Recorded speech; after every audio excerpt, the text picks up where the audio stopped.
It is. Hello, everyone, and welcome to Chaffey College's One Book, One College Committee's presentation of a Q&A with 4 of the authors from this year's college book. Come on in, 15 stories about immigration and finding home. Bonnie, if you could please admit people into the room. Oh. Would that be okay? Yeah, yes, but how do I do that on my part? Because I don't see it. I am making you co-host right now. Oh, okay. Okay. All right. Okay. Okay. Hi.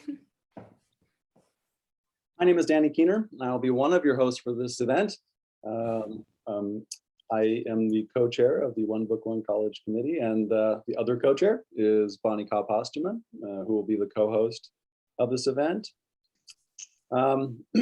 We are going to get right to the introductions of the authors.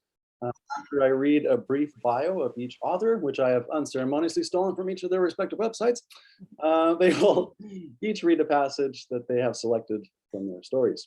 And I will include those websites in the chat too, so you can visit those. In no particular order, I will begin with Misa Sugiura. Misa Sugiura's ancestors include a poet, a priestess, a samurai, and a stowaway. Her first novel, It's Not Like It's a Secret, won the Asian Pacific Islander American Librarians Association's Award for Young Adult Literature. Her highly acclaimed second novel, This Time Will Be Different, made the best of 2019 lists of YALSA, Kirkus Reviews, the New York Public Library, and the Chicago Public Library. Her short story, Where I'm From, appears in Come On Up, a young adult anthology of stories about immigration. Her latest book, Love and Other Natural Disasters, I love that title, has been praised by the American Library Association as hilariously awkward and honestly poignant. You can find her online at misasugiura.com and at miscellaneous1 on Twitter and Instagram. So Misa, at this time, would you please read a passage from your short story, Where I'm From? Sure. It's just gonna be very short. So for context, this is it's about a girl who is a Japanese American, and at this point she is in 8th grade, and a new kid shows up, a Japanese, like a Japanese immigrant or expatriate, and her let's see, yeah, I'll just start with that. Mrs. Mintz, our homeroom teacher, pulled me aside before class and introduced us, beaming. Eriko, I'm appointing you to be Miho's guardian angel for a few weeks, she said, and moved my seat partner and best friend, Zaina, so that Miho could sit next to me instead. I know you'll help her get acclimated and make lots of friends. How could I possibly help this girl? I didn't speak enough Japanese to be able to translate anything beyond the simplest conventional conversational phrases. I was suffocating at the bottom of the dog pile that was the 8th grade social hierarchy, struggling to hang on to my elementary school friends as they changed and clawed their way up and away from me. Miho looked at me with dull eyes and a round face. She murmured, "Yoroshiku onegai shimasu," a phrase I vaguely understood to be a polite greeting of some kind. She bobbed her head at me in a deferential little bow and came over to the desk next to mine. She did another little head bob at me as she sat down. Now that she was next to me, I could see that she'd probably been crying earlier. I felt sorry for her. How miserable it must feel to be new, to not speak a word of English, and to have to start off in that ridiculous outfit that I was sure her mom had made her wear, with that awful name. And she wasn't even pretty. But I felt even sorrier for myself. Miho was exactly the kind of person that I feared everyone saw when they looked at me. Weird, awkward, foreign, Japanese.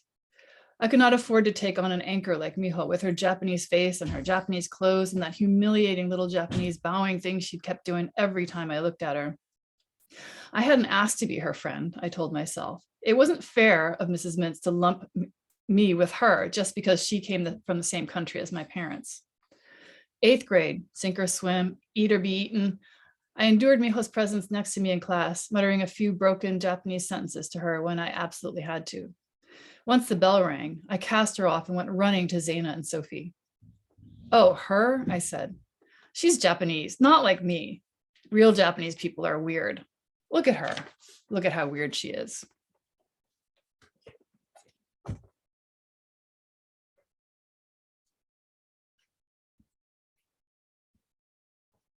I think you're muted, Danny. You think I'd have this Zoom thing down by now, but okay.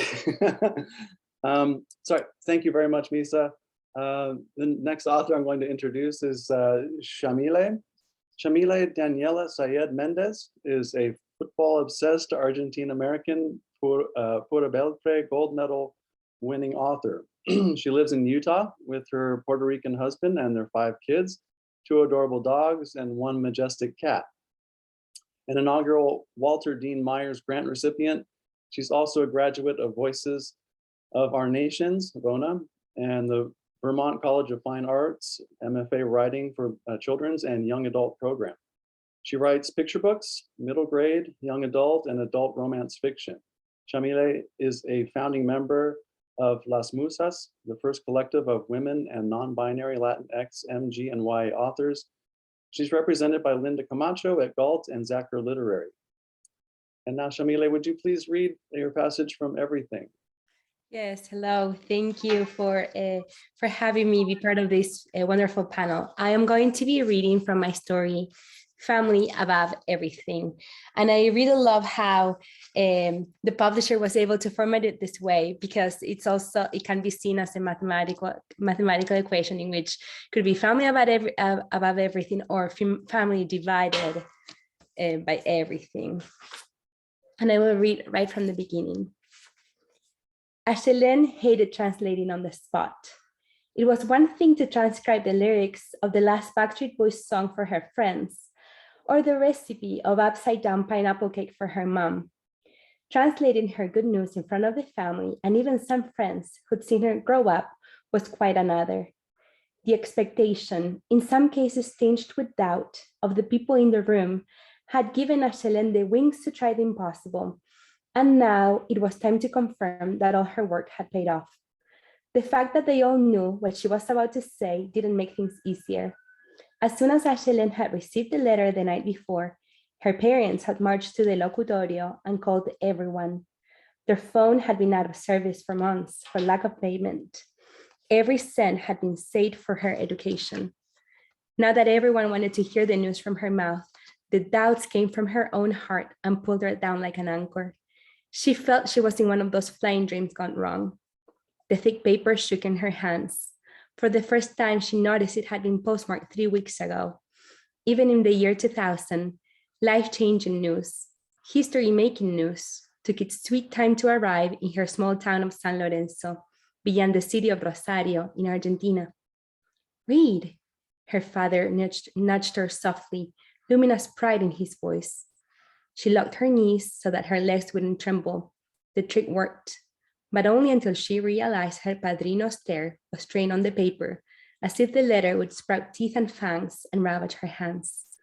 Padrino's house held its breath to catch every word.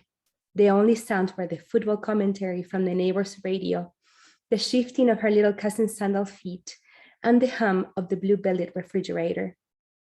Read, Nadia and Selena, her little cousins, urged. Santino, the baby, cried, and Diana, the only cousin her age, hurried toward her bedroom to feed him most likely. Ashelen Sofia Abad. The words sounded like a blessing. You have been accepted to Brigham Young University for our spring semester starting on April 29th.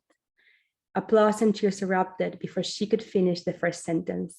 Even the little cousins who didn't know what the words meant celebrated the victory, which had been generations in the making. Thank you, Yamile. Next person I'm going to introduce, the next author I'm going to introduce is Adi Al-Saeed.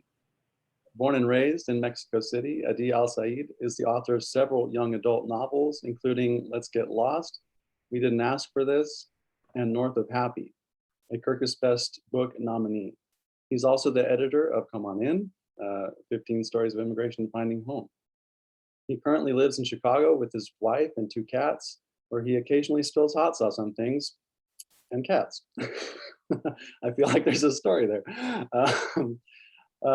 Adi, will you please read from a passage from your short story, Fleeing, Leaving, Moving? Sure, and I'll also add that the hot sauce incident with a cat was totally the cat's fault. I had a bowl of hot sauce and she stepped into it and then scurried across our very white couch. So that was fun. So I guess I don't actually spill hot sauce on things. I just keep them around cats. Okay. For Shmuley to exist, borders had needed to be crossed. Now came another. He had a student visa printed into his passport that told him so, made the move official, despite his trepidation. He would not die on the crossing. There was no risk of that at all. The plane maybe, but no more risk than anyone took on any given day. This was merely a matter of paperwork and lines at the airport. This was not like the Syrian border in 1948. His grandmother, a baby then, had wanted to wail for the discomfort of the journey, but a hand had been clamped over her mouth so that the British soldiers, the Lebanese soldiers, the many men out there looking for human beings, not allowed to go from one place to another, would not hear her distress.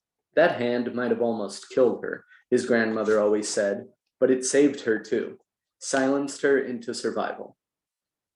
No such danger for Shmuley, though there had been a moment when his earphones weren't all the way in and he hit play before boarding the flight and someone had cast a dirty glance his way. Yes, without mere survival, without that hand clamped over his grandmother's infant mouth, Shmuley would not be on that plane, would not be on the planet at all. 1948 notably would have ended him, and 1941 too. Probably many other examples could have been dug up before that. Years when the world would have ended Shmuley's grandparents or great-grandparents or some other descendant had they not escaped from one place to the other. Just caught that it should be ancestor, not descendant. It's amazing how published books, we read them a million times and there's still mistakes. This is the paperback, other authors. You guys are gonna get these soon. Just arrived on my doorstep yesterday. The accounts of many of those years, however, were simply lost. His great-grandparents had survived 1941 and 1948. They had crossed away from danger, and so Shmuley existed. Shmuley, though, did not exist on mere survival. He was a specific human being, unmatched by any other human being who was living during his time, or indeed any who had come before. Not in skills or any particular sort of excellence, although he was a terrific sleeper and not too shabby at video games and school, but merely in the specific details that made him who he was. The way, for example, that after a meal, he pushed himself away from the table, turned parallel to it, and crossed his legs as he digested. He did this only because he had learned the behavior from his father. His father learned the behavior from his own father, who had done it only because the dining room where he lived in Yafo did not have a space between the table and the wall to properly relax after a meal, the way he had been able to do it in Plovdiv. And so he was forced to turn parallel to the table. Thank you, Adi. The next author I'm going to introduce is Maria Andreu. Maria E. Andreu is the author of Love in English by Balzer and Bray, an Indie Next Pick and Junior Library Guild Gold Standard Selection, as well as an as yet untitled book by Balzer and Bray coming out this next year. Her work has appeared in Literary Hub, Teen Vogue, Newsweek, The Washington Post, NJ.com, and the New York Star Ledger. Her debut young adult novel, The Secret Side of Empty, is a Junior Library Guild selection, a National Indie Excellence Book Award winner, an International Latino Book Awards finalist, and has been called captivating by School Library Journal. Maria is Latinx and Argentinian American and currently lives in New Jersey, just outside New York City. Her work has been informed by her experiences as a formerly undocumented, non-native English speaker and immigrant to the United States. Maria, would you please read your passage from the quote in Alchemist?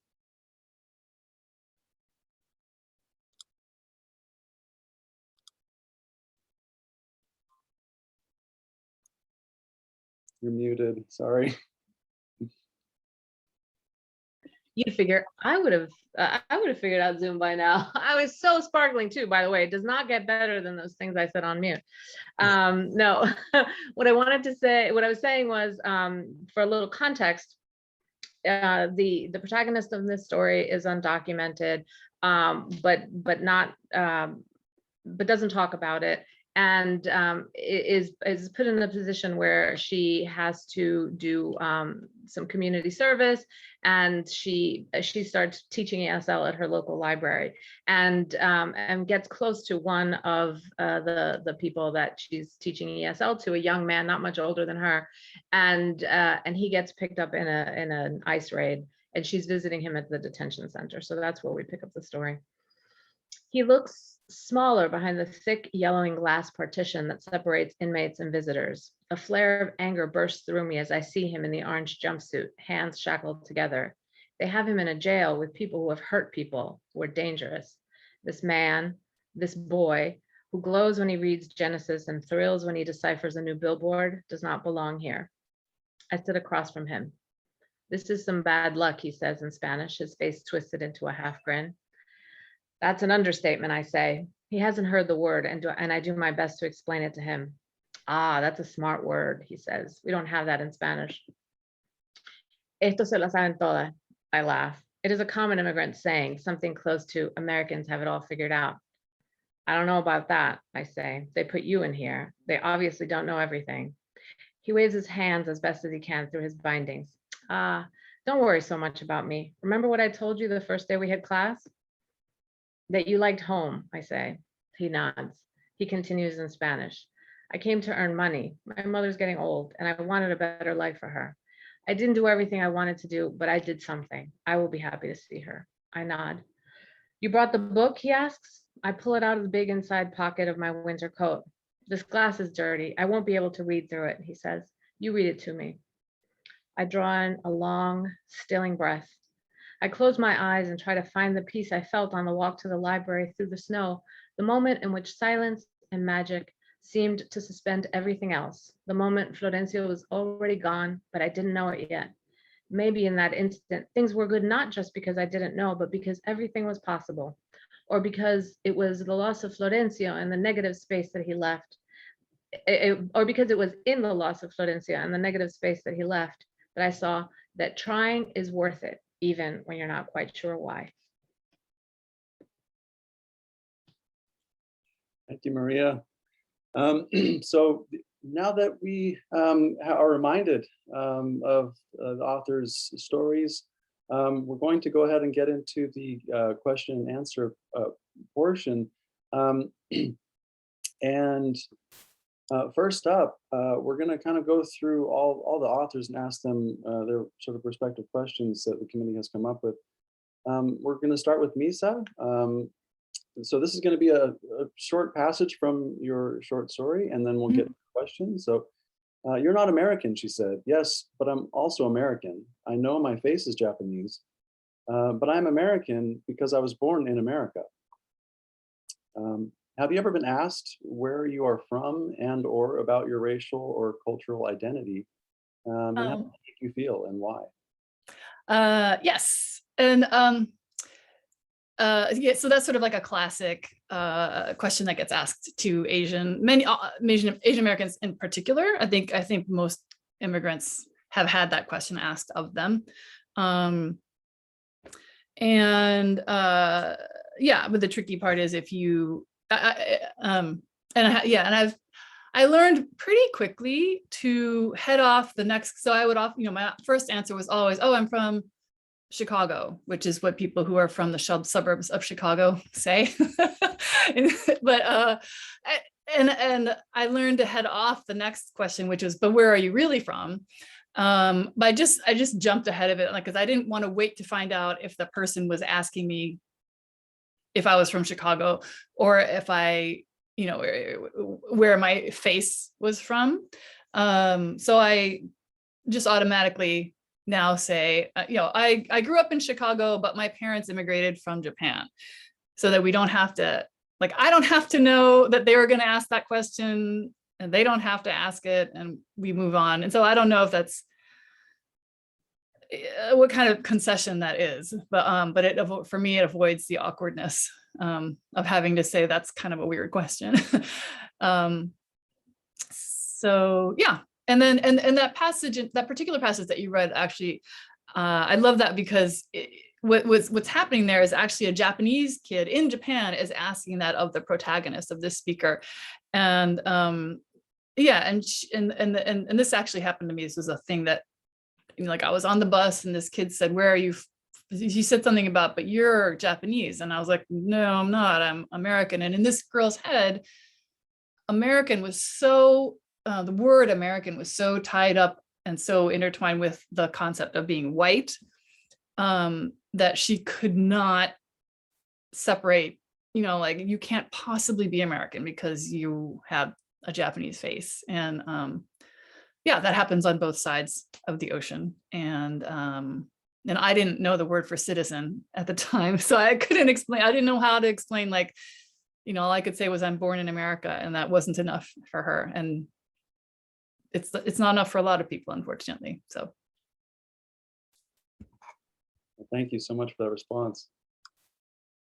The next question is for Maria. What was your path to get where you are now, and is it similar to Luisa's?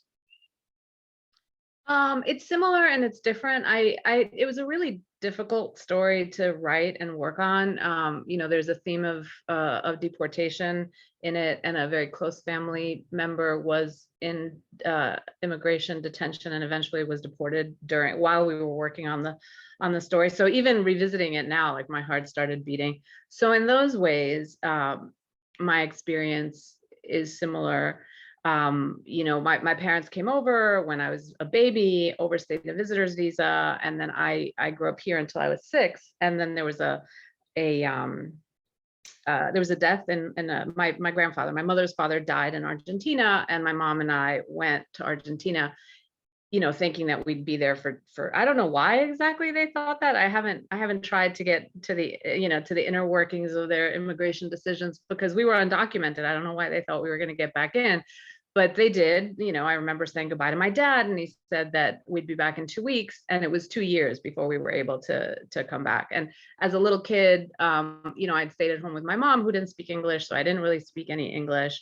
So by the time I got back when I was 8, like, whatever little Sesame Street English I understood was gone, and so my most recent novel, which is about a girl who doesn't speak English, is very much about that experience of, like, being dropped in in a situation where you're like, am I always going to just sit here and not know what anybody's saying? And so those commonalities, these plays with language, and do I belong here or do I belong there? Those are certain. I certainly share those with the protagonists of this story. Yeah.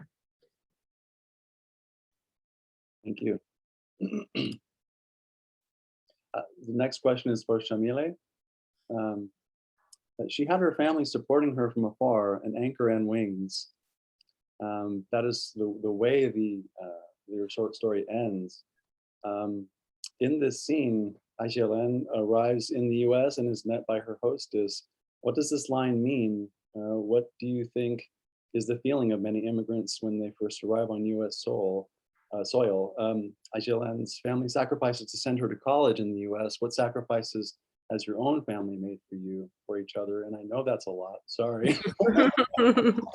Yes, we could talk for hours about these questions that I'm sure every one of my fellow authors could add, because even if the specific phrase that your family being wings and also an anchor might not be implicitly in their stories, but in the end they're there in the background.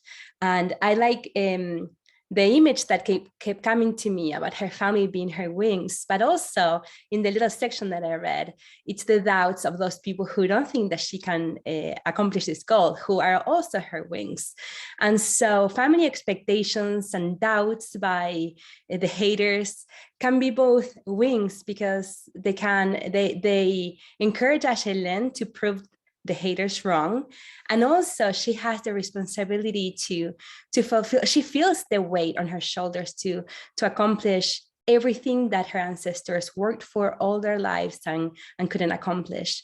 And the expectations that are placed upon young children who are on the verge of becoming more than what their parents could accomplish is the double-edged sword, because it places so much again, this way to do things that are expected at the cost of sometimes even leaving aside their own dreams and their own expectations for the future.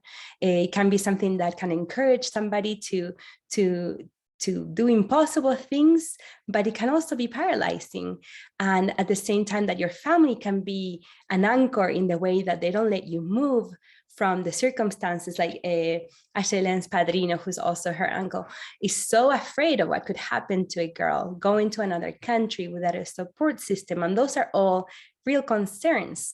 But sometimes if we let those fears dominate our lives, we can never move. We become stagnant. We can't progress.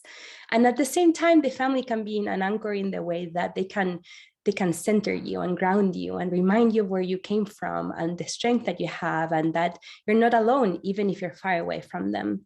And this story is very, very personal because, like Ashley, I came to the United States to go to school when I was 19 and I didn't know anybody. And Florencia is based on a real friend of mine, also called Florencia, who went to the airport without just knowing the date that I would arrive. And she found the time that my plane landed so that she could welcome me. And right away I met other young students from Argentina who were also in Utah, where we felt very much like, from another pond. And they became my family. We're best friends to this day. And I made a lot of sacrifices myself. My family were not they were not rich. They were very humble people. My mom was a nanny and a housekeeper, and my dad was a taxi driver. So we sacrificed a ton. It was the right combination of circumstances for me to be able to come to the United States at the end of the 90s, when the dollar and the Argentine peso were 1-to-1. And at the same time, we didn't go on vacations, or I didn't go to my senior trip with my school. I mean, little things that now looking back, they were worth sacrificing for. They were hard things to do. It was hard to stay home and study in the weekends when my friends were having fun, but my parents were already sacrificing so much, and my little siblings were looking up to me. And I had to, having the oldest daughter syndrome, I had to set a good example for them. But at the same time, although it was very hard to live up to those expectations, I am so grateful because they gave me all that support that, looking back now, more than 20 years into the future, from that moment that I left my family, I'm just amazed that my parents had that faith that I could do the things that we did. I always say we, because even now that I'm an author and it's my name on the cover of the book, I always say beyond, like, if you scrape the layers of my name, are the names of all the other people in my family and the friends and all the support that I had, that nobody will ever acknowledge and recognize, but they made this dream possible to me. Thank you. Adi, this question is for you. In your story, you say that those who are most desperate to migrate, the ones with the fewest options, are the ones who are treated the worst. Why do you think that is? I don't know, because the world is a weird, cruel place. I think so much of it is like people are like threatened by people who are different, and those who are most different are those who are fleeing without the choice. And like there's like basically 3 different words for immigration that become less offensive the more choice you have. So there's like expatriate, which like it feels like a whole different category, but it's just someone privileged enough to choose where to go, and it's often applied to white people moving to another white place or to wherever they please.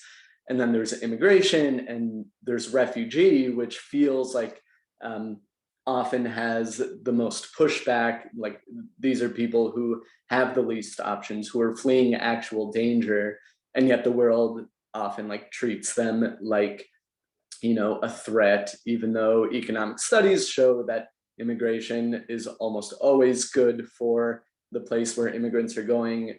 Immigrants never cause crime at, you know, any different rate than the rest of the population. But all these things, yeah, people are just like threatened.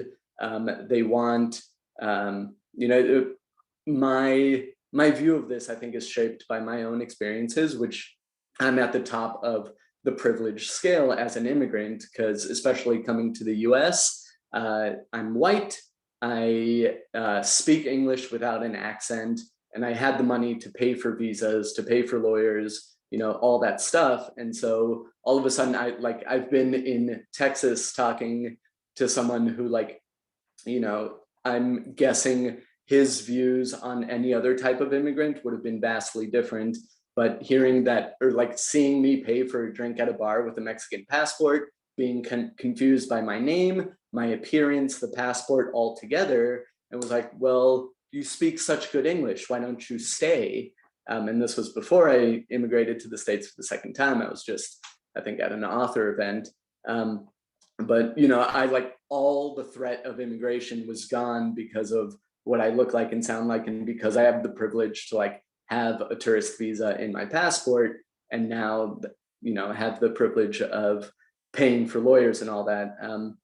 So yeah, it's a confusing part about human nature, that when someone has the choice and the safety of choosing to move, it feels fine with us. But when someone is in real need of a safer place, for whatever reason, then people push back.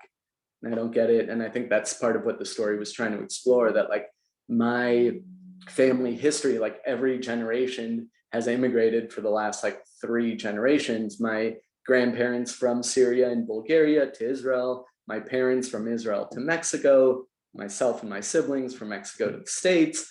And those journeys have been vastly different for each generation, coming with more and more choice and less pushback with each generation.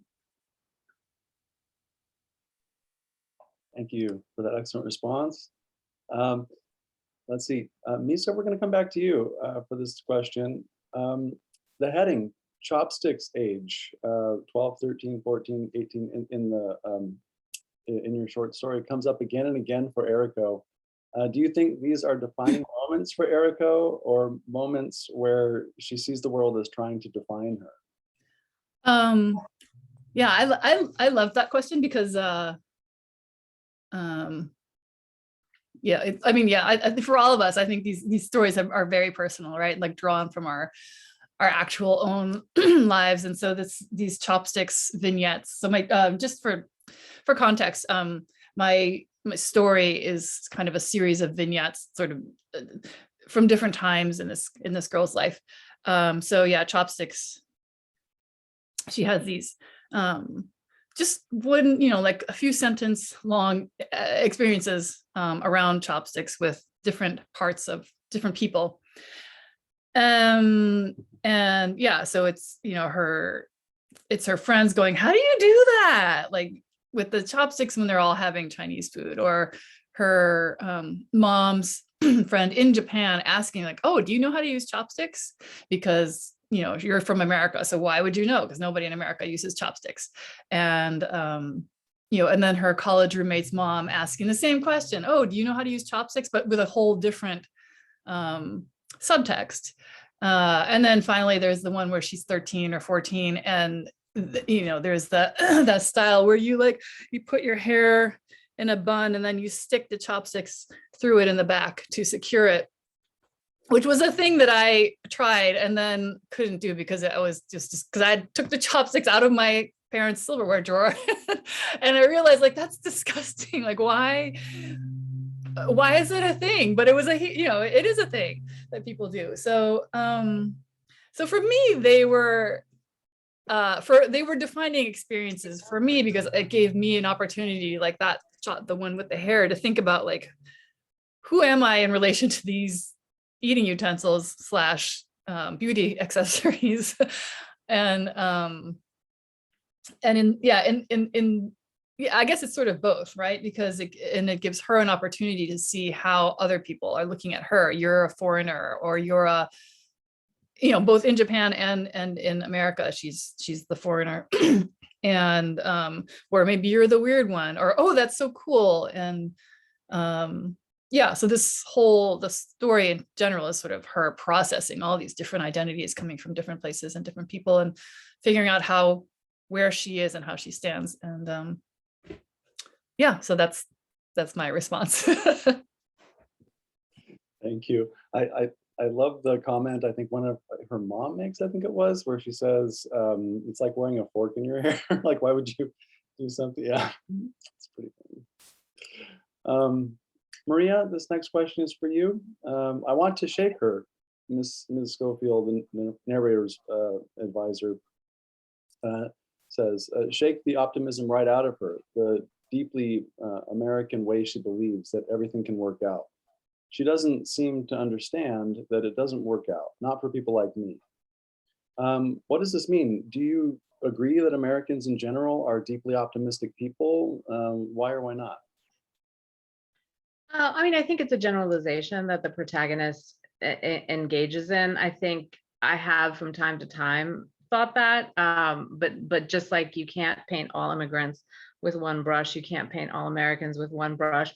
There is a, at least in my family and the immigrants that I know, this sort of belief or this like admiration, but also kind of with an underbelly to it, of like how Americans believe they can bend the world to themselves instead of bending themselves to the world. And I think in this specific, and obviously that's evolving and lots of things are informing that, but in this specific instance, Miss Schofield is like, everything's gonna be fine, and we can always find a way. And the truth is that sometimes we can't always find a way, and that's a reality that we have to acknowledge and help people navigate. So I think that's what the protagonist is feeling in that moment. Thank you. Yamile, we're going to come back to you for this question. Where did your story generate from? From Aisha-Len, from the idea of leaving home, family? Yes, for me, storytelling always starts with the character. I know the process is very different for different authors. Sometimes people start with a plot or a concept, but to me, it's always the character that comes first. And like sometimes we also say that every character has a little sliver of the author inside them. I kind of see myself in several of the characters of the story, and so I just wanted to show how sometimes the logic and the sacrifices that are behind the decision of a family to send a child out into the world to save the family from difficult circumstances. And I feel like that's something, and again, like Ali was saying, that comes also with a lot of privilege, because not a lot of children that arrive into this country arrive by plane or have a visa like I did. It's always been a reality, but even more so in the last few years that the news have highlighted this problem more about these children that come unaccompanied and unprotected, and the most vulnerable of the immigrants and the refugees that you can think of. And so I just wanted to explore a little bit of what it means to be uprooted, to know when to not know when you're going to see your family again, even if you're going to something and you're fulfilling something that you had worked for a long time. There's still another side of the coin in which there is a lot of loneliness and again a lot of sacrifice that goes into moving to another country, especially for a young person. And I wanted to tell this story because, again, it reflects a lot of what I went through. And so some things I hadn't processed until I was already an adult. I had already formed my family. Once my children started growing up, I have a daughter who's 19, and that's the same age that I was when I immigrated. And I don't think I would let her go to another country by herself without knowing where she was going to land, and without the communications that we have today, because she's moved to college half an hour from our home. We FaceTime every day. She comes home every other day for laundry or for food, and it's a very different situation. So perhaps with being on the parents' side of the story, it made me realize how daring and I don't know, wild this decision is for some people to send their children to live their dreams. And I am grateful that my parents allowed me to pursue my education and to fulfill my dreams. So these were just all things that had been steaming in the background of my mind for a long time. And then I had the opportunity to tell them in a story. Thank you for that. Adi, if you had the options and chose the US, could you afford the visas and tuition? You were the right kind of immigrant. If the only choice you had was to leave or die, well, then you were a scourge. What defines good immigrant or the right kind? What does the author mean by the right kind of immigrant? But it kind of what I was saying before, that it's basically how the welcoming country, welcoming in quotes, how inoffensive they find you. Like if you have the ability to pay for visas, if you can afford a college education, those are the only ways you're seen as like being a productive member of society, and like that you're helping the place that you are, as if any other kind of immigrant isn't vastly helping, not just the economy of a place, which shouldn't be the end all be all, but enriching the culture, enriching the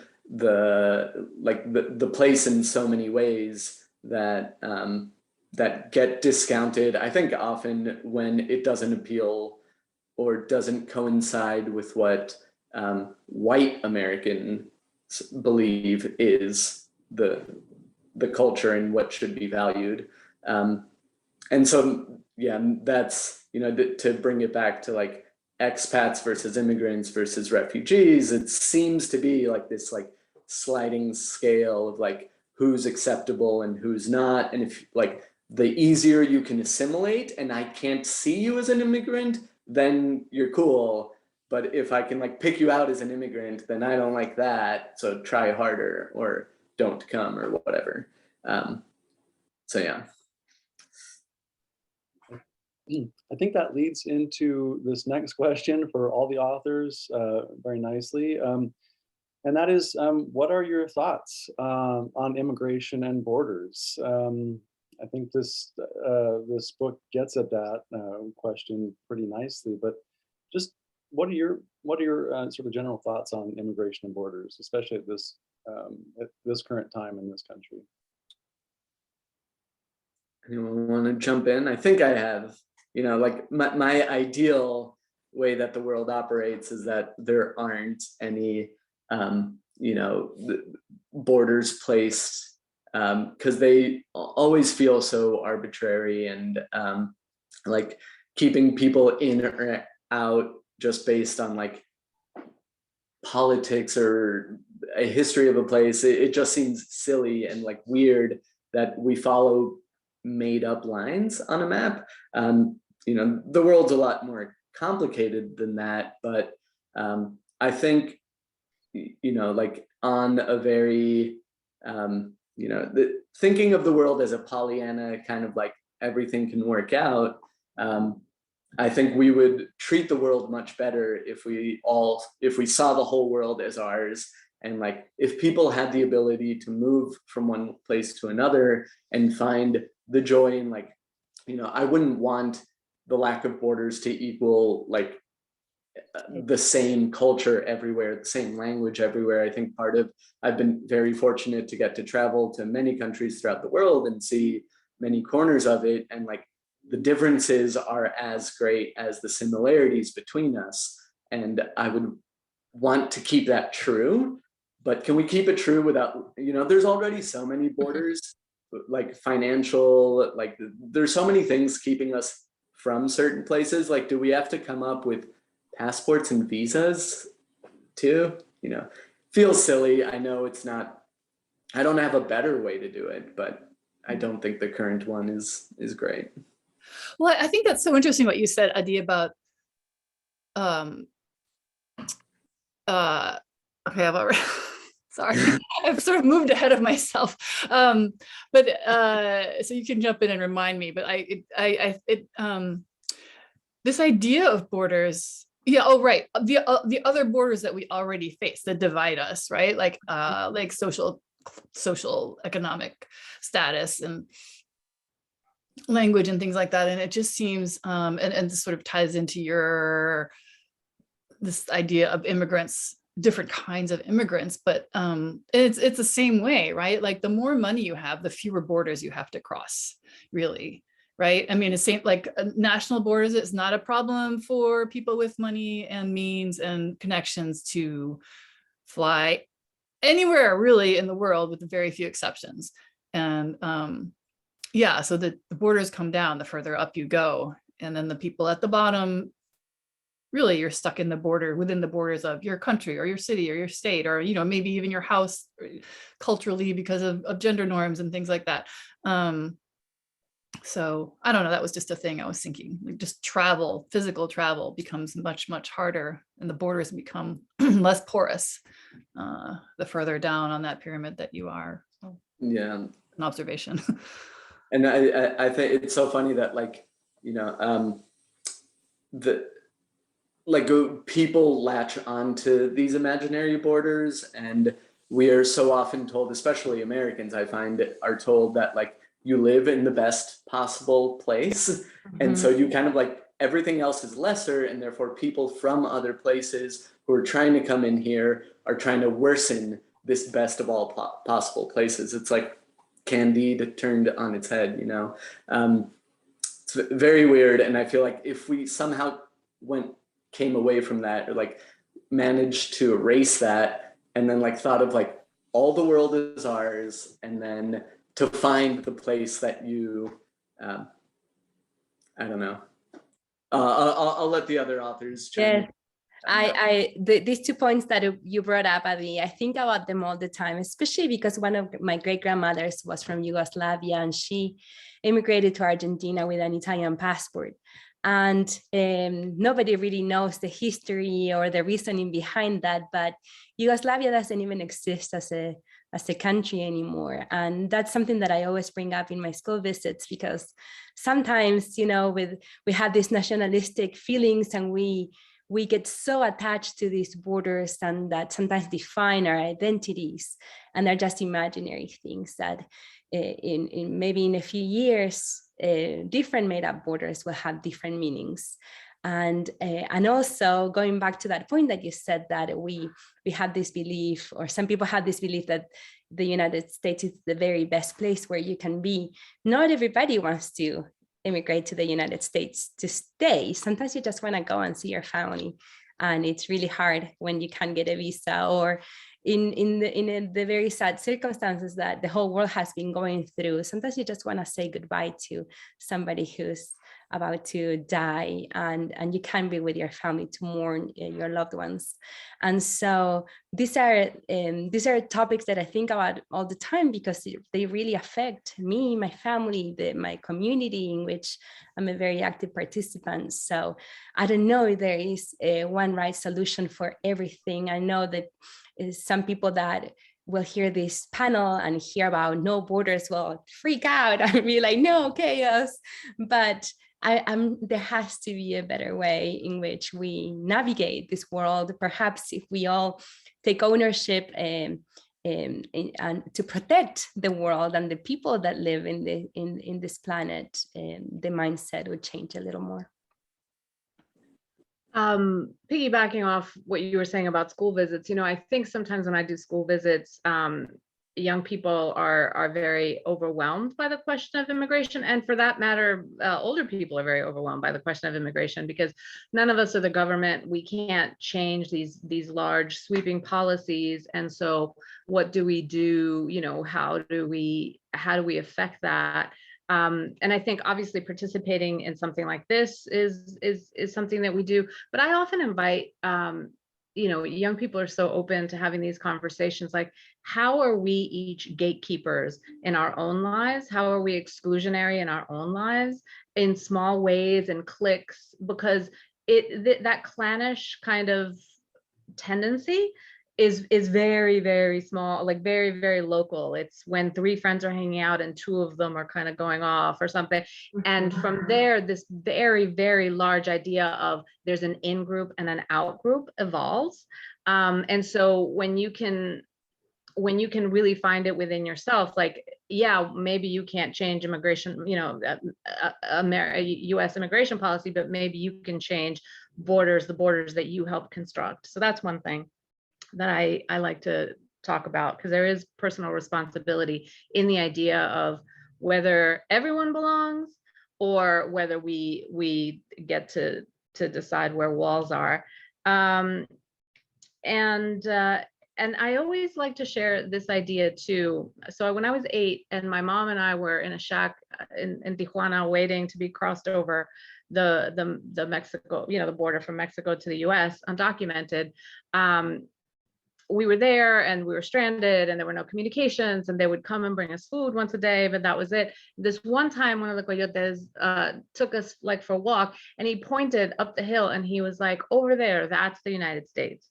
And I was like, that can't be right. Like, I've looked at maps, and between countries there are lines drawn, and one country's purple and one country's blue. Like, what do you mean that's the United States?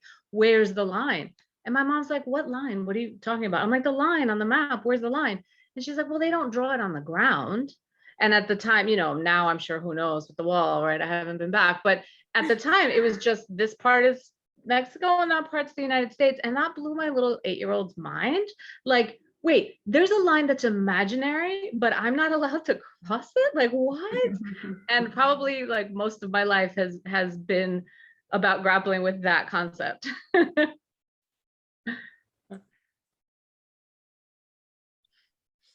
Well, thank you all for those very thoughtful, very insightful responses to that question. We have a couple questions that students have written in the chat. One student writes, Maria authors, how much of a responsibility should the school systems have when it comes to students who are navigating immigration and higher education? Should they be able to protect against ICE raids, etc.? What are your thoughts on that? I mean, I'm an activist, so yes, right? I've done a lot of volunteer work with immigrants, and obviously it's very central in my own life. I think that schools are about education, of course, but also about protection and safety. It's one of the reasons that we, make sure that kids who need meals get meals, and who need counseling get counseling. And so being protected from the threat of, hey, how you don't remember a place that you supposedly belong to, like, you might get sent back there, you and your family might get sent back there. I absolutely believe that schools can have a role. Now, am I a policymaker? Do I know exactly what that means or what that looks like? No, but yeah, just from a moral perspective and an ethical perspective, my answer to that would be yes. Mm-hmm. Right, I think that gets up the whole idea of, laws not always being coinciding with morality or Yes. justice.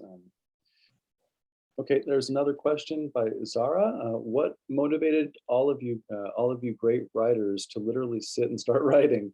How do you start? And is there a sequel to your stories? Or will there be a sequel to your stories? Interesting. Well, I'll jump in about what motivated me to write, which I have a specific memory of being in 6th grade and getting like a list of vocabulary words assigned and you had to like write a sentence with each one. And I wrote something you'd expect from a 6th grade boy. It had like a sniper rifle and blood and guts. I don't remember the sentence or the word that prompted it, but I remember like enjoying the act of writing for the first time. And I feel like I've been writing ever since. I didn't know I was going to be a writer until much, much later. And I almost never write sequels. I don't think I've ever written a sequel to even like a short story or anything. The only thing is during the pandemic, I wanted to give myself some practice with screenwriting because it's like another thing I'm interested in. And so I started writing a sequel to National Treasure, the Nick Cage movie. This would be National Treasure 3, or although I think it's actually in the works. And this is one where he's like looking for the lost city of Atlantis. So that's the only sequel I've ever even attempted. And that was mostly as a joke. Yes, I am kind of the same way, because when I think of a story, I always have to have, even if I don't know what's going to happen throughout the whole thing, I need to have a finish line that I'm shooting for, that I'm building up the stakes towards. And so once it's finished, it's finished. Now I am working on my first series for young readers called Horse Country, and there are 4 books. And although each one could be read as a standalone novel, they all connect. They're all a sequel to each other. And that's been a very interesting exercise, and the way in which I went ahead and tackled this difficult situation for me is that I think of the whole series as the one book, and each book is one episode. and that's the only way that I could really wrap my mind and get the motivation to work on the following stories. And I, like Adi, I didn't know that I could be an author. When I came to the United States, I studied economics because it was something responsible and practical that I could use in real life, in which I never really used, although I had a lot of other jobs, but nothing to do with diplomacy or economics professionally. And but I always worked in translation because I've always been fascinated with language and with the meaning of words and how they are born and how they morph, how languages evolve, and how they mix with each other. And so I've been a translator and an interpreter of Portuguese and Spanish for a long time. And one day I did write my first story when I was 7. But I had never met an author in real life, although Argentina has a very rich tradition of authors, and especially children's authors like Maria Elena Walsh, Alma Maritano. These are authors that are not known in the United States, but really changed the life of whole generations in Argentina and Spanish-speaking countries. And when I was already a mom of 4 little kids, I sat down to write would become one day my debut YA novel, Furia. I didn't know what I was doing. I was very self-conscious because English is not my first language. And I was very afraid of getting it wrong, which I did get wrong for many, many years, until finally I had the skills to tell the story that I wanted to tell. So I'm sad that I waited until almost my 30s to go ahead and try my hand and telling my own stories. But I'm glad that I did it after all. And the first thing to do is just start telling your stories, because nobody can tell what is in your heart. The first 2 pieces of advice that I got was to write what was in my heart and be true to myself. And I felt like sometimes when I'm struggling with a piece that I'm working on, I go back to those 2 things to find my way back. Thank you. That's really great advice. I know a lot of our students who want to be writers, I'm sure they appreciate that. Well, they already are writers. You guys are, you're writers, right? I do want to let everyone know of the next event that we're going to be having a week from today, called An Anchor and Wings, a reading and discussion of everything. Professor Hodges' student is going to be reading that story and then talking about her own experience leaving Argentina to come to the United States. So if you can make it, that's going to be October 15th, so a week from today. from 5 to 6 in that meeting room. I have the meeting ID here. And of course, Addie, Maria, Misa, Yamile, if you want to attend, you are more than welcome. So thank you all for being here today. It was really wonderful sitting with you and chatting. I'm sure all the students here appreciate it as well. So thank you. Yeah. Thank you, everybody. You all were awesome. Thank you. Thank you. Thank you, everyone. Have a great day and weekend. Bye. Thank you. Bye. Bye. Thank you.